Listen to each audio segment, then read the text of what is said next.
किसी भी competition exam या कोई भी एग्ज़ाम को पास करने के लिए क्या करना चाहिए, इस वीडियो में मैं आपको बताऊंगा। कोई भी कंपटीशन हो, चाहे वो एनडीए का हो, सीडीएस का हो, यूपीएससी का हो, एसएससी का हो, रेलवे का हो, 12th का हो, 10th का हो, कोई भी एग्ज़ाम अगर आप पास करना चाहते हो, अच्छा रिज़ल्ट लाना चाहते हो, तो आपको क्या करना चाहिए वो आज इस वीडियो में मैं अच्छे से आपको बताऊँगा। देखो, सबसे पहली चीज़, जैसे अगर आप रेलवे का एग्ज़ाम का तैयारी करते हो तो उसका पेपर ले लो 10 साल का। 10 साल का paper question bank chapter wise लेना। चैप्टर वाइज बहुत सारी अच्छी अच्छी किताबें आपको आजकल उपलब्ध है चैप्टर वाइज।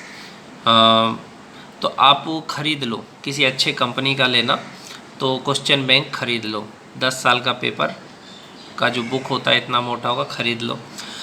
उसके बाद क्या करना है, 10 साल का पेपर ख़रीदने के बाद आपको सिलेबस को देखना है। सिलेबस जब आप देखोगे और उसमें ये सर्च करके गूगल पे देख लेना कि कौन से चैप्टर से कितना क्वेश्चन पूछा जाता है, ये इम्पोर्टेंट है। आप सिलेबस को पहले देखो कि हाँ, जैसे मैथ्स पढ़ रहे हो तो देखो नंबर सिस्टम से कितना क्वेश्चन पूछा जाता है। पहले 10 साल ये टॉपिक से कितना क्वेश्चन पूछा गया है, 10 क्वेश्चन पूछा गया, मतलब ये इम्पोर्टेंट चैप्टर है। और फिर उसके क्वेश्चन को देखो कि किस तरह के क्वेश्चन आते हैं।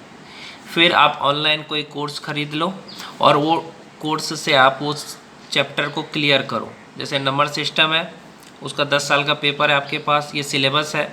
सिलेबस में देख लो इसमें सबसे ज़्यादा क्वेश्चन पूछा गया, कौन से टॉपिक से सबसे ज़्यादा पूछा गया है। अब 10 साल के पेपर को एनालिसिस कर लो, देख लो, पढ़ लो। अब 10 साल के पेपर को नंबर सिस्टम के जितने क्वेश्चन उसको बस सिर्फ पढ़ना है और कुछ मत करो। उसके बाद आप कोई कोर्स ले लिया, जैसे कैरियर व्हील से कोई कोर्स ले लिया, या आपने ऑनलाइन कोई भी कोर्स ले लिया, रैंकर गुरुकुल का कोई कोर्स ले लिया, ग्रुप डी का, एनटीपीसी का, कोई भी। अब उसको देखो, उससे अपना टॉपिक तैयार कर लो। नंबर सिस्टम पूरा तैयार हो गया और आपने पढ़ा है कि ये सब इस तरह के क्वेश्चन पूछा जाता है। तो जब वो पढ़ाएंगे, क्वेश्चन कराएंगे, तो आपको उस क्वेश्चन पे ज़्यादा जोर देना है जो आपने पढ़ा है 10 साल के पेपर में जो पूछा गया है। उसके बाद जैसे ही उन्होंने पढ़ाया आपको, अब वो 10 साल के जो क्वेश्चन है उस नंबर सिस्टम का, उसको आप बना लो। तो इससे क्या हुआ, आपका वो जो चैप्टर है वो आपका क्लियर हो गया। ऐसे ही कोई भी चैप्टर, फिजिक्स का ले लो, इलेक्ट्रिसिटी है, इलेक्ट्रिसिटी के 10 साल का पेपर देखो, उसमें किस तरह का क्वेश्चन पूछा गया है, सिर्फ पढ़ना है आपको। मैं 10 साल का पेपर पढ़ लिया, अब आप इलेक्ट्रिसिटी का जो पेड कोर्स लिया है उससे पढ़ लो, और वो जो पढ़ा रहे हैं पढ़ लो अच्छे से, और आपके दिमाग में वो सेट होना चाहिए कि इस टॉपिक में से ज़्यादा क्वेश्चन आया है। और बस इतना आपको अगर पता चल गया उस टॉपिक से ज़्यादा क्वेश्चन आया है, तो उस टॉपिक को ज़्यादा फोकस करो, क्लियर करो। तो इससे क्या होगा कि आपका जो एग्ज़ाम है वो निकलने का जो संभावना है वो बढ़ जाएगा। अब मैं बात करना चाहता हूँ यहाँ पे कि और दूसरा क्या तरीका है भैया।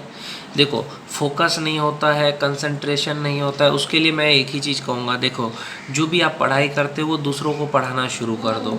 आपके दोस्त को पढ़ा दो, ये कोई एक आपके क्लास का कोई है उसको पढ़ा दो। भैया अगर नहीं कोई है, अगर आपके आसपास कोई नहीं है तो कैसे पढ़ाएं, तो आप वीडियो बना लो, है ना। आप अपना फ़ोन लो और जो जो चीज़ आपने पढ़ा है, जैसे पेड कोर्स में आपने नंबर सिस्टम के बारे में पढ़ा, इलेक्ट्रिसिटी के बारे में पढ़ा, वो चीज़ को आप वीडियो बना करके ये सोचो कि मैं दुनिया को पढ़ा रहा हूँ। तो इससे क्या होता है, जब आप पढ़ाते हो, ये दूसरों को समझाते हो, तो ज़्यादा आपको याद होता है, ज़्यादा फोकस बढ़ता है। और हमेशा याद रखना, जो सब्जेक्ट सबसे हार्ड है उसको सुबह में पढ़ना है। और डाइट पे भी फोकस करिए, हेल्थ पे भी फोकस करिए। हेल्थ अच्छा होना चाहिए, आप एक्सरसाइज कर सकते हो, ये थोड़ा बहुत घर का काम कर सकते हो, तो इससे आपका हेल्थ अच्छा रहेगा। कम से कम अगर आप चाहते हो कोई भी एग्ज़ाम निकालना चाहते हो भाई, तो कम से कम 8 से 9 घंटा आपको स्टडी पे फोकस करना पड़ेगा, क्योंकि नहीं करोगे तो होगा नहीं। अब में से बहुत सारे लोग कहेंगे घर में तो लोग रहते हैं, घर के लोगों की वजह से नहीं पढ़ पा रहा हूँ, ऐसा प्रॉब्लम हर किसी के पास है। तो भैया लाइब्रेरी होता है, आपके आसपास कोई लाइब्रेरी है तो 1000-1200 रुपये दे करके आप 9 घंटा उसमें आराम से पढ़ सकते हो। लगातार मत पढ़ना, एक स्लॉट रखना है, जैसे आपने 1.5 घंटा पढ़ा, फिर थोड़ा देर उठो, फिर पढ़ो।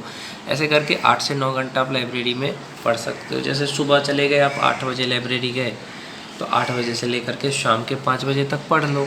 अब रिवीजन भी ज़रूरी है। रिवीजन आप कब कर सकते हो? शाम के समय रिवीजन करो, 8 बजे से 10 बजे रात को रिवीजन कर लो। तो इस तरह से जब आप पढ़ोगे ना, अगर आपने 6 महीने या 1 साल इस तरह से पढ़ाई की तो आपका सिलेक्शन हो जाएगा।